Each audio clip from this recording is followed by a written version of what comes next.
আমাকে নয়, দিদিকে ভোটটা দিন। নির্বাচনী প্রচারে এসে বাঁকুড়া বিধানসভার প্রার্থী ডক্টর অরূপ মণ্ডল বললেন, নিজেদের এলাকার উন্নয়নকে ধরে রাখতে দিদিকে ভোটটা দিন। বিধানসভা নির্বাচনে দামামা বেজে গেছে।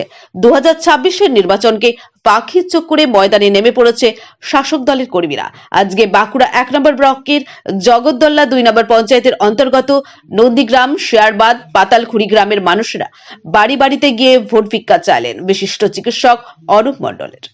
তার নির্বাচনী প্রচারে এলাকার তৃণমূলের মহিলা কর্মীরা ছাড়াও বাঁকুড়া লোকসভার সাংসদ অরূপ চক্রবর্তী ও এলাকার সমস্ত কর্মী সমর্থকরা প্রার্থীর সাথে এলাকায় প্রচার করলেন। প্রার্থীর কথা শুনে খুবই খুশি এলাকার মানুষ। এখন দেখার বিষয় বাঁকুড়া বিধানসভা কার দিকে যায়।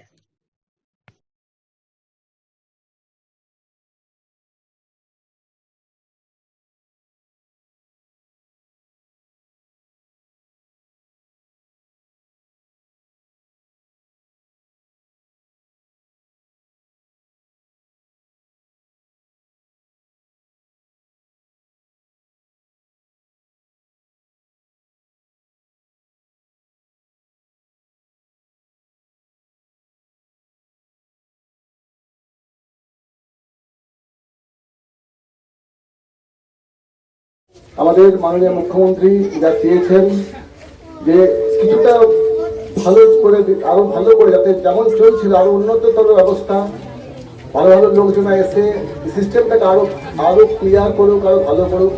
তার জন্য আপনাদের সকলের কাছে আমার অনুরোধ যে আমরাও অনেক স্যাক্রিফাই করেছি। আমি তো জগতের লোকই নই, কিন্তু আমি এসেছি ম্যাডামের রিকোয়েস্ট রাখতে। তাই আপনারাও চাইবেন যে বাঁকুড়া বিধানসভাকে যেতাম, আমাকে যেতে হবে না, বাঁকুড়া বিধানসভা যেতাম, যাতে যে আমাদের উন্নয়ন চলছে বিগত 15 বছর আপনারা দেখেছেন যে উন্নয়ন চলছে, সেই উন্নয়নের ধারা বজায় রাখার জন্য আপনারা সবাই সামিল হতে পারেন। সমস্ত দিক জিতলে আমরা বাঁকুড়া হেরে গেলাম, তাহলে কিন্তু আমরা আমাদের মাননীয় মুখ্যমন্ত্রীর যে চতুর্থবারের জন্য মুখ্যমন্ত্রী তো উনিই হচ্ছেন, কিন্তু আমরা তার জন্য কতটা ওনার হয়ে পড়তে পারছি, সে উন্নয়নে সামিল হতে পারছি, এটা খুব ইম্পর্টেন্ট। তাই আপনাদের প্রত্যেকের কাছে আমার অনুরোধ যে আমরা জোড়া ফুলে ভোট দিয়ে আমাদের বাঁকুড়া বিধানসভা ক্যান্ডিডেটকে জেতান।